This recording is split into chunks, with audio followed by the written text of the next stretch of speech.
Hello friends, આજે આપણે ધોરણ 12 નું કોમર્સ એકાઉન્ટના પેપરની તેને બોર્ડમાં 154 નંબર કહેવામાં આવે છે.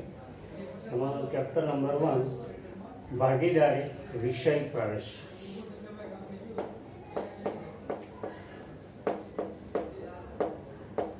ભાગીદારી વિષય પ્રવેશ બોર્ડમાં 4 માર્ક્સનું પૂછાય છે. 4 ગુણ, એમાં એક MCQ અને એક 3 માર્ક્સનો દાખલો.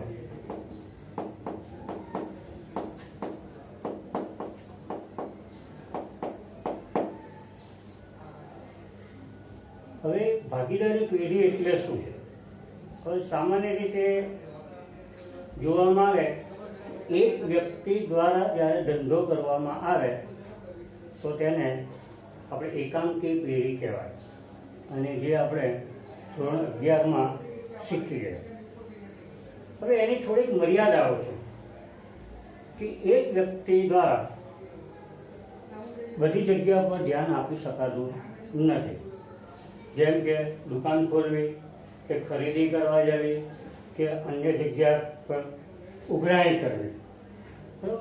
તો આ બધી મર્યાદાને ધ્યાનમાં રાખીને જો તમારે ધંધાને ડેવલપ કરવો હોય તો તમારી પાસે એક તો મૂડી વધારો જોઈ જોઈએ ને બીજું મેન પાવર હોવો જોઈએ.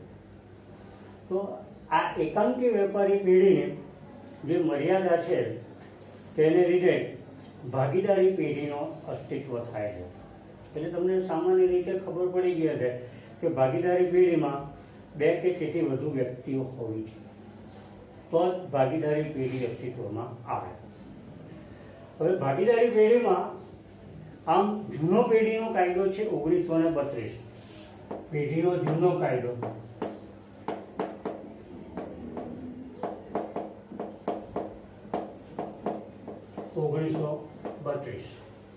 અને કંપની ધારો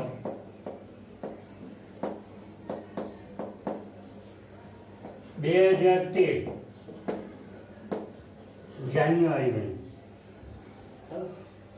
હવે આપણે એની વ્યાખ્યા જોઈએ. હવે ભાગીદારી પેઢી એટલે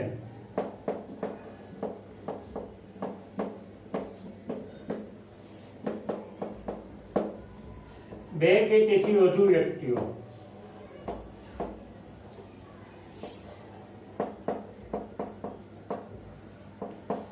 સાથે મળીને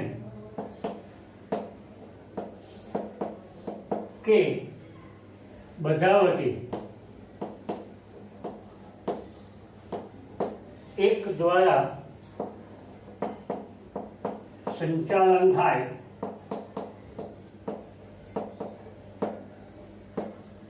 અથવા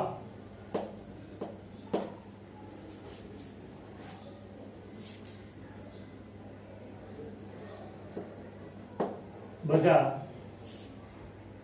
સંચાલન કરે અને નફો કે નુકસાન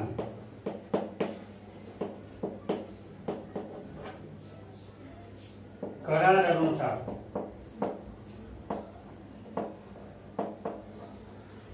વહેંચી લેવા સંમત થાય તો તેને ભાગીદારી પેઢી કહેવાય. આ વ્યાખ્યાની અંદર મહત્વના મુદ્દા એ છે કે 2 કે તેથી વધુ વ્યક્તિઓ હોય છે. એમાં ક્યાં તો બધા સાથે મળીને કાં તો બધા વતીએ ધંધાનું સંચાલન કરે અને નફો કે નુકસાન કરાર અનુસાર, અહીંયા જે મેઇન પોઈન્ટ આ છે, કરાર અનુસાર વહેંચી લેવા સંમત થાય તો તેને ભાગીદારી પેઢી કહેવાય. હવે કરાર અનુસાર એટલે શું? તો 11મા ધોરણમાં આપણે શીખી ગયા કે ભાગીદારી પેઢીનું કરારનામું બનાવવું ફરજિયાત નથી, પરંતુ હિતાવહ છે. તો કરારનામાની અંદર ભાગીદારી પેઢીને લગતા નિયમો, ભાગીદારોના નામ, ભાગીદારોના સરનામા, ભાગીદારોના મોબાઈલ નંબર વગેરે ડિટેલ્સ આપેલી હોય છે. હવે ભાગીદારી પેઢીનું કરારનામું જો તૈયાર કરવામાં આવેલ ન હોય તો કઈ જોગવાઈનું પાલન કરવું, તો એ આપણે હવે આગળના મુદ્દામાં જોઈએ કે ભાઈ ભાગીદારી કરાર, ભાગીદારી પેઢીનો કરાર ન થયેલ હોય ત્યારે નીચે મુજબ ની જોગવાઈનું પાલન કરવું.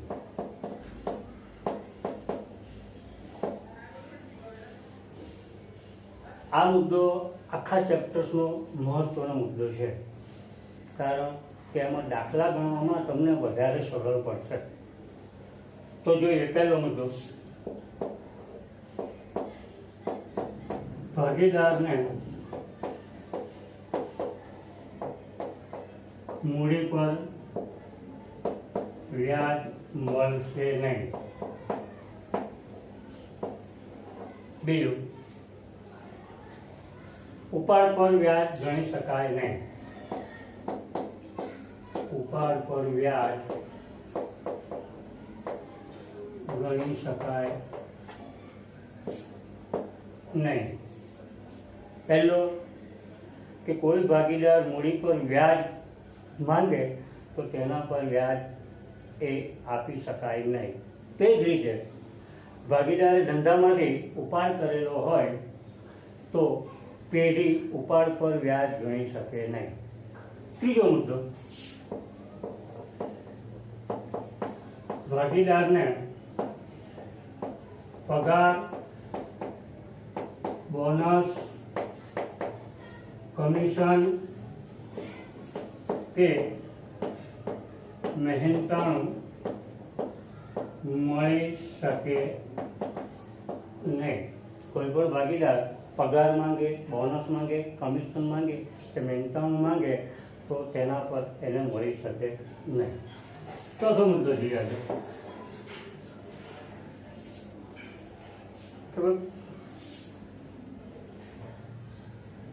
નફો કે નુકસાન.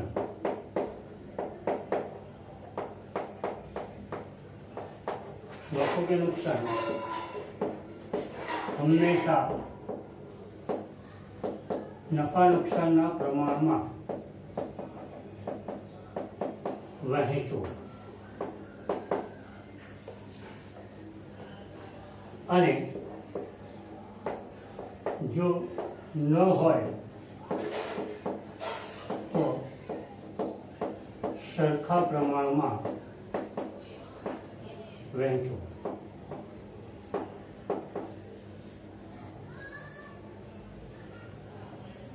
બીજો મુદ્દો કે ભાગીદારે ધીરે લોન પર 6% લેખે વ્યાજ ગણવું.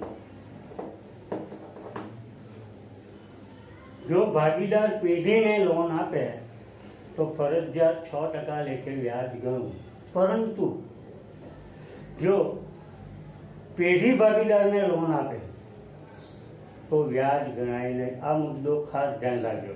એટલે તમારા મગજમાં બધાને એ જ હોય કે લોન પર વ્યાજ આવે એટલે 6% ગણી લેવું. નહીં, આ ભૂલ કરતા નહીં.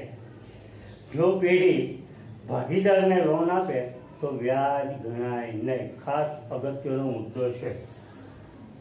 જો પેઢી ભાગીદારને લોન આપે તો લોન પર વ્યાજ ગણાય નહીં. હવે ભાગીદારની વ્યાખ્યા પણ પરીક્ષામાં પૂછાય છે. હવે ભાગીદાર એટલે શું? તો કે ભાગીદાર એટલે જે વ્યક્તિ પેઢીમાં જોડાય છે તેને ભાગીદાર કહેવાય. ચલો ફરીથી આટલા મુદ્દાની ચર્ચા કરીએ કે ભાઈ ભાગીદારી પેઢી એટલે શું? તો કે બે કે તેથી વધુ વ્યક્તિઓ સાથે મળીને કે બધા વતી એક ધંધાનું સંચાલન કરે અને નફો કે નુકસાન કરાર અનુસાર, અહીંયા મેં પિન પોઈન્ટ મૂકેલો છે, કરાર અનુસાર વહેંચી લેવા સંમત થાય તો તેને ભાગીદારી પેઢી કહેવામાં આવે છે. બીજો મુદ્દો એ છે કે ભાગીદાર એટલે શું? ધ્યાન રાખજો, બેભાનમાં દાખલો કે વ્યાખ્યા લખતા નહીં, કારણ કે આ ભાગીદાર છે, નોટ ભાગીદારી. ભાગીદાર એટલે કે જે વ્યક્તિ ભાગીદારી પેઢીમાં જોડાય છે તેને ભાગીદાર કહેવામાં આવે છે. હવે આ વ્યાખ્યાની અંદર મેં કરાર શબ્દ લખેલો છે. આમ તો દરેક ભાગીદાર પેઢી કરારનામું બનાવે જ છે, પણ છતાં તૈયાર કરેલું ન હોય તો કઈ જોગવાઈ અનુસાર એનું પાલન કરવું જોઈએ. તમે અહીંયા મુદ્દો લખેલો કે ભાગીદારી પેઢીમાં કરાર થયેલ ન હોય ત્યારે નીચે મુજબની જોગવાઈનું પાલન કરવું જોઈએ. હવે પહેલું, ભાગીદારને મૂડી પર વ્યાજ ગણાય નહીં. તે જ રીતે ઉપર પર વ્યાજ ગણાય નહીં.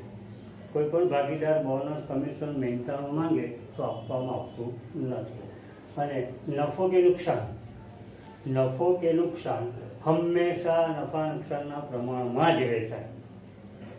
બીજો મુદ્દો એ છે કે ભાઈ જો નફા નુકસાનનું પ્રમાણ આપેલું ન હોય તો દાખલામાં સૂચના હોય તે પ્રમાણે વર્તો, અથવા કંઈ જ ન હોય એટલે સરખા પ્રમાણમાં તમારે વેચી દેવામાં આવે. ભાગીદારે ધીરે લોન પર 6% લેખે વ્યાજ આપવાનું. જો પેઢી ભાગીદારને લોન આપે તો 6% લેખે વ્યાજ આપવાનું નથી. અત્યાર સુધીના જે મુદ્દા હતા કે ભાગીદારી પેઢીનો ઉદ્ભવ, એની વ્યાખ્યા, ભાગીદાર કોને કહેવાય, તે જ ઉપરાંત કે ભાગીદારી કરારનામું જો તૈયાર કરેલ ન હોય તો કઈ જોગવાઈનું પાલન કરવું, એ જે મોસ્ટ ઇમ્પોર્ટન્ટ મુદ્દા, 6 મુદ્દા છે, 5 મુદ્દા, એ ખરેખર એ આ ચેપ્ટર્સના રહસ્યના મુદ્દા છે. બરાબર? તો હવે આગળના મુદ્દાની આપણે ચર્ચા કરીએ.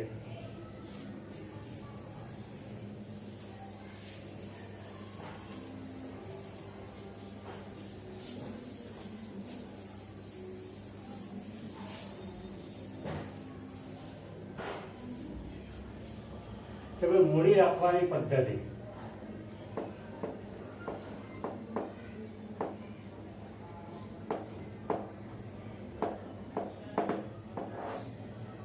ભાગીદારી પેઢીમાં મૂડી રાખવાની પદ્ધતિ 2 છે. જે પદ્ધતિ 2 પદ્ધતિ.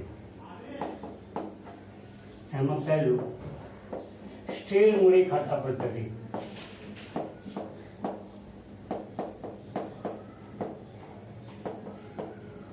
અથવા એને કાયમી મૂડી,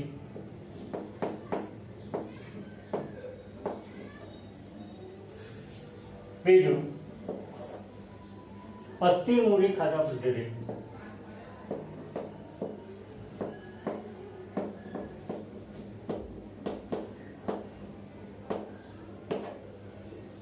જેને હંગામી મૂડી કહેવામાં, હંગામી મૂડી ખાતા પદ્ધતિ કહેવાય. હવે જોઈએ કે ભાઈ સ્થિર મૂડી ખાતા પદ્ધતિ એટલે શું? તો કે સ્થિર મૂડી ખાતા પદ્ધતિ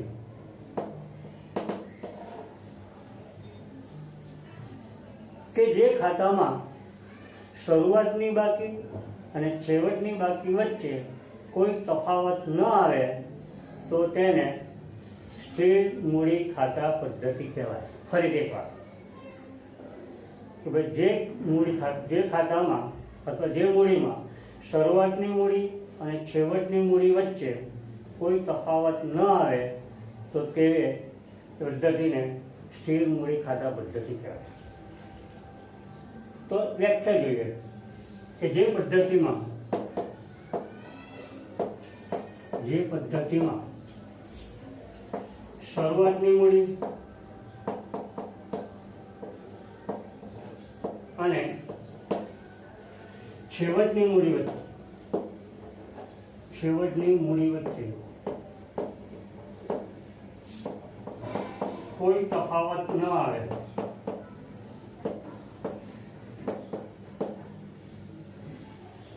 એટલે કે શરૂની મૂડી એ છેવટની મૂડી બને તો તેને સ્થિર મૂડી ખાતા પદ્ધતિ કહેવાય. અહીંયા શરૂની મૂડી બરાબર છેવટની મૂડી. તો અમુક સંજોગોની અંદર શરૂની મૂડી એ છેવટની મૂડીમાં તફાવત આવી શકે છે. જો કોઈ નવો ભાગીદારને પ્રવેશ આપવામાં આવે અને એ જે મૂડી લાવે અથવા કોઈ જૂનો ભાગીદાર વધારાની મૂડી લાવે તો એ તફાવત આવી શકે છે. એટલે સામાન્ય રીતે આપણે વ્યાખ્યામાં આ જ લેવાનું કે શરૂઆતની બાકી અને છેવટની બાકી વચ્ચે કોઈ તફાવત ન આવે તો તેને સ્થિર મૂડી ખાતા પદ્ધતિ કહેવામાં આવે છે. હવે જોઈએ બીજું અસ્થિર મૂડી ખાતા પદ્ધતિ. અસ્થિર મૂડી ખાતા પદ્ધતિ આમાં ડિફરન્સ આવશે કે જે પદ્ધતિમાં શરૂઆતની મૂડી અને છેવટની મૂડી વચ્ચે જો તફાવત આવે તો તેને અસ્થિર મૂડી ખાતા પદ્ધતિ કહેવામાં આવે છે. તો જોઈએ એની વ્યાખ્યા પ્રમાણે કે જે પદ્ધતિમાં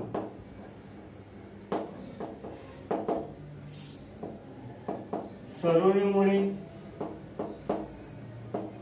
અને છેવટની મૂડી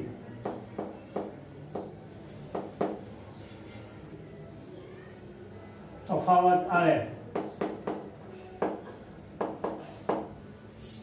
તો તેને અસ્થિર મૂડી ખાતા પદ્ધતિ કહેવાય. અહીંયા જો તમને ખ્યાલ આવી જશે કે ભાઈ શરૂઆતની મૂડી અને છેવટની મૂડી વચ્ચે જો તફાવત આવે તો તેને આપણે અસ્થિર મૂડી ખાતા પદ્ધતિ તરીકે ઓળખવામાં આવે છે. આમાં ખાસ ધ્યાન રાખજો, જ્યારે અસ્થિર મૂડી ખાતા પદ્ધતિ હોય ત્યારે આપણને એક મુદ્દો ખ્યાલ આવી ગયો છે કે ભાઈ આની છેવટની મૂડી અને શરૂઆતની મૂડીમાં તફાવત આવશે. એટલે પરીક્ષામાં એવું તમને નહીં કહે છે કે ભાઈ અસ્થિર મૂડી ખાતા પદ્ધતિ બનાવો ક્યાં, બરાબર? એટલે ખાસ ધ્યાન રાખજો કે ભાઈ શરૂઆતની મૂડી અને છેવટની મૂડી વચ્ચે જો તફાવત આવે તો તેને અસ્થિર મૂડી ખાતા પદ્ધતિ કહેવામાં આવે છે. હવે જો સ્થિર મૂડી ખાતા પદ્ધતિ હોય તો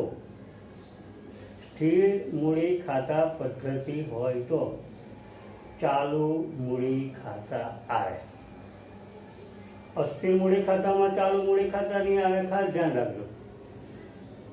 પણ સ્થિર મૂડી ખાતું હોય તો તમને ખ્યાલ આવી જશે કે ભાઈ ચાલુ મૂડી ખાતા આપેલા જ હોય, બરાબર? તો જોઈએ કે ચાલુ મૂડી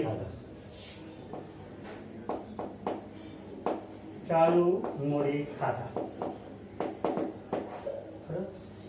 તો પહેલી વસ્તુ તો એ છે કે ભાઈ સ્થિર મૂડી ખાતા પદ્ધતિ હોય ત્યારે ભાગીદારોને લગતા વ્યવહારોની નોંધ કરવા માટે જે અલગ ખાતું તૈયાર કરવામાં આવે એને ચાલુ મૂડી ખાતા કહેવાય. સમજ પડે ને? ચાલુ મૂડી ખાતું એટલે શું? તો ફરીથી કે ભાઈ જ્યારે સ્થિર મૂડી ખાતા પદ્ધતિ અસ્તિત્વમાં હોય ત્યારે ભાગીદારોને લગતા વ્યવહારો, બરાબર, ભાગીદારોને લગતા વ્યવહારોની નોંધ કરવા જે ખાતું તૈયાર કરવામાં આવે તેને ચાલુ મૂડી ખાતું કહેવાય. અને ચાલુ મૂડી ખાતાની કોઈ પણ બાકી હોય, ઉધાર બાકી પણ હોય અને જમા બાકી પણ. જો સામાન્ય રીતે મૂડી ખાતાની જમા બાકી હોય, તમને હું પ્રશ્ન પૂછું કે ભાઈ ચાલો મૂડીની કઈ બાકી, તો તમે દરેક જણ જવાબ આપશો કે ભાઈ મૂડીની જમા બાકી. પણ એમ કહેવામાં આવે કે ભાઈ ચાલુ મૂડીની કઈ બાકી, તો તમને જવાબ આપવામાં સંકોચ થાય. કારણ કે ચાલુ મૂડી ખાતાની ઉધાર બાકી પણ હોય અને જમા બાકી પણ હોય. એટલે ચાલુ મૂડી ખાતામાં સ્પષ્ટ કીધેલું હશે કે ભાઈ આની ઉધાર બાકી છે, આની જમા બાકી છે. ક્લિયર? તો ચાલુ મૂડી ખાતાની વ્યાખ્યા જોઈએ કે ભાઈ સ્થિર મૂડી ખાતા પદ્ધતિ આપેલ હોય, સ્થિર મૂડી ખાતા પદ્ધતિ હોય ત્યારે ભાગીદારોને લગતા વ્યવહારોની નોંધ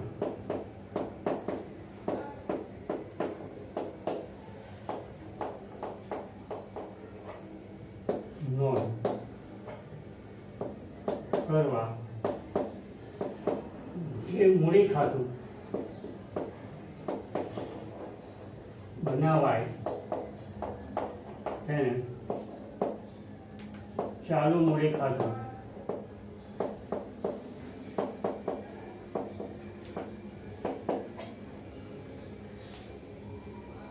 ચાલુ મૂડી ખાતાની કોઈ પણ બાકી હોય, બરાબર, તો જે ચાલુ મૂડી ખાતાની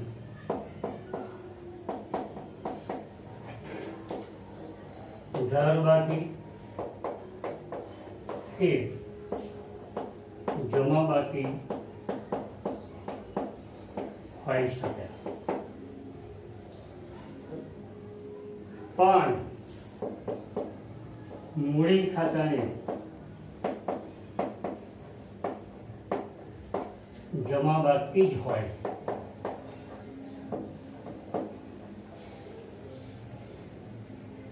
ચાલો તો આટલા મુદ્દાને ફરીથી ચર્ચા કરીએ.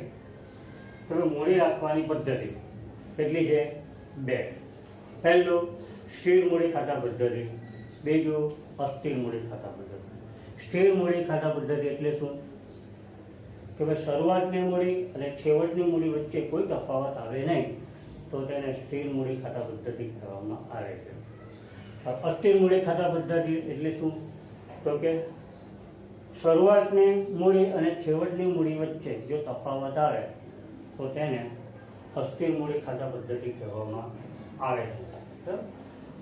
હવે ચાલુ મૂડી ખાતા ત્યારે અસ્તિત્વમાં આવે એ તમને ખ્યાલ આવવો જોઈએ કે જો સ્થિર મૂડી ખાતા પદ્ધતિ હોય તો હંમેશા ચાલુ મૂડી ખાતા બનાવવામાં આવે છે. તો ચાલુ મૂડી ખાતું એટલે શું? તો જ્યારે સ્થિર મૂડી ખાતા પદ્ધતિ હોય ત્યારે ભાગીદારોને લગતા વ્યવહારોની નોંધ માટે જે મૂડી ખાતું બનાવવામાં આવે છે તેને ચાલુ મૂડી ખાતું કરવામાં આવે છે. બરાબર? અને ચાલુ મૂડી ખાતાની કોઈ પણ બાકી હોઈ શકે, ઉધાર બાકી પણ હોઈ શકે, જમા બાકી પણ હોઈ શકે, બરાબર, પણ મૂડી ખાતાની બાકી હંમેશા કેવી જમા. તો હવે આગળના મુદ્દા પર ચર્ચા કરીએ.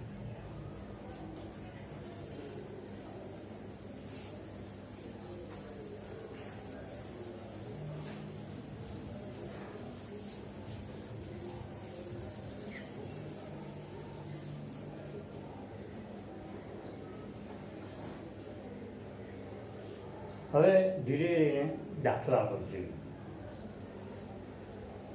પહેલો મુદ્દો આપણે જે ઉપાડ ઉપર વ્યાજ ગણવાની રીત. ઉપાડ પર વ્યાજ ગણવાની રીત. અહીંયા બોર્ડ્સની અંદર આના બે જ પ્રકારના દાખલા પૂછી શકાય છે. એક દર મહિનાની શરૂઆતની તારીખે ઉપર થાય અને બીજું દર મહિનાને આખરે. બાકીની કોઈ પદ્ધતિ બોર્ડમાં પૂછાતી નથી કે દર 6 મહિને, દર 15 દિવસે, દર 3 મહિને.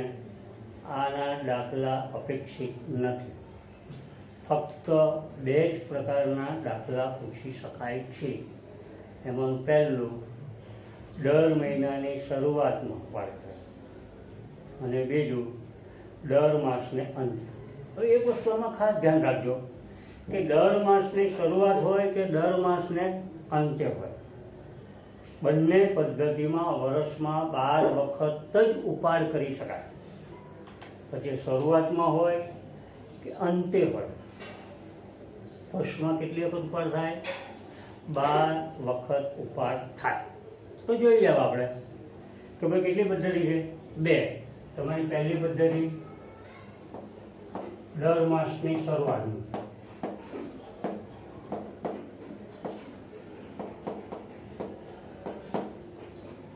અને બીજું દર માસને અંતે.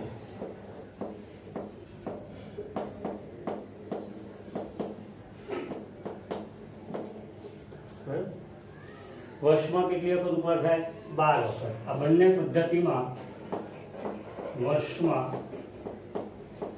12 વખત ઉપાડ થાય.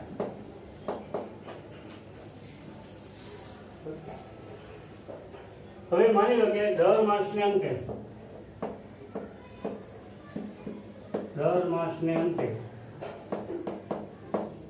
n બરાબર 66/12 અને બીજું દર માસની શરૂઆત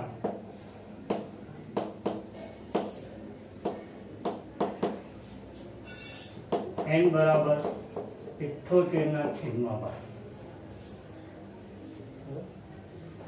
હવે આ બંનેની કમ્પેરિઝન કરીએ. તમારા બોર્ડમાં એ પૂછાવાનું નથી કે 66/12 કઈ રીતે આવ્યા, 78/12 કઈ રીતે આવ્યા. તો આપણે એનું ગણિત જોઈ લઈએ, બરાબર? કારણ કે બીજા અન્ય દાખલાની અંદર કામ લાગે. તો કે આપણે અહીંયા જોઈએ દર માસની શરૂઆત અને અહીંયા લખીએ દર માસને અંતે. તો માની લો જાન્યુઆરી, ફેબ્રુઆરી, માર્ચ, એપ્રિલ, મે, જૂન, જુલાઈ, ઓગસ્ટ, સપ્ટેમ્બર, ઓક્ટોબર, નવેમ્બર અને ડિસેમ્બર.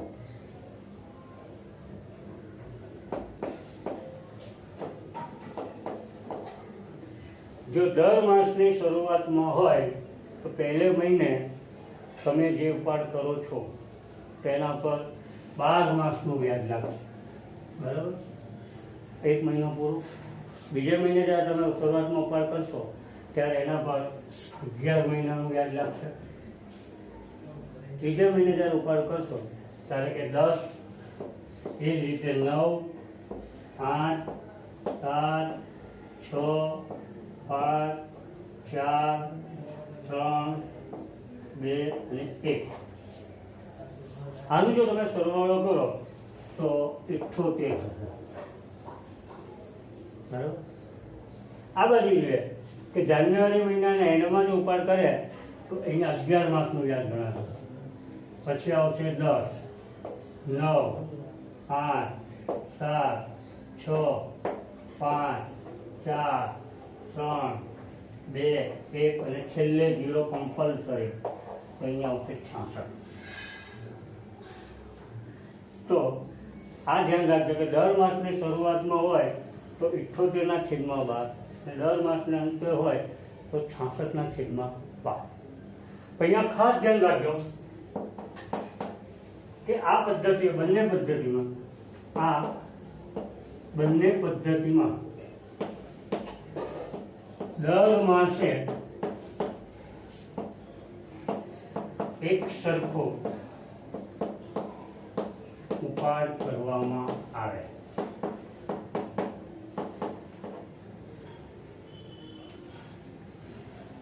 ચાલો ફરીથી ફરી ચર્ચા કરી લઈએ. હવે બધું ઉપાડ પર યાદ કઈ રીતે ગણવામાં આવે છે. તો સામાન્ય રીતે બે જ પદ્ધતિ, બોર્ડમાં બે જ પદ્ધતિ પૂછાશે. તમારું પહેલું કે દર માસની શરૂઆતમાં અને દર માસને અંતે. દર માસની શરૂઆતની અંદર તો કે n બરાબર 78/12 અને દર માસને અંતે હોય તો 66/12. હવે એક સમજી લો કે ભાઈ કોઈ પણ પદ્ધતિ હોય તો વર્ષમાં 12 વખત ઉપાડ થાય, પછી શરૂઆતની હોય કે અંતે હોય, મેક્સિમમ 12 વખત ઉપાડ કરી શકે અને દર મહિને એક સરખો જ ઉપાડ થાય. એટલે કે ભાઈ દર માસને અંતે, દર માસની શરૂઆતમાં, બાકીની કોઈ પદ્ધતિ બોર્ડમાં પૂછાતી નથી. બરાબર? તો એનું વિશ્લેષણ જોઈ લે કે ભાઈ 78/12 કઈ રીતે, 66/12 કઈ રીતે આવ્યો તે જોઈ લે. બોર્ડમાં તમારા પૂછાતું નથી. તો જોઈએ કે ભાઈ દર માસની શરૂઆતમાં જો જાન્યુઆરી મહિનાનો ઉપાડ કરેલો હોય તો એ 12 મહિનાનું વ્યાજ લાગે. ફેબ્રુઆરીમાં કરે તો 11, એમ કરે તો કે 10, 9, 8, 7, 6, 5, 3, 2, 1. છેલ્લે એક આવવો જોઈએ કમ્પલસરી, તો જ એ દર માસની શરૂઆત થાય. અને દર માસને અંત હોય તો પહેલા જે જાન્યુઆરી મહિનામાં ઉપાડ કરે તો 11 માસનું છે. બરાબર? પછી 10, 9, 8, 7, 6, 5, 4, 3, 2, 1 અને છેલ્લે 0 હોવો જોઈએ. ક્લિયર? તો હવે પછી દાખલાની શરૂઆત પછી કરીએ.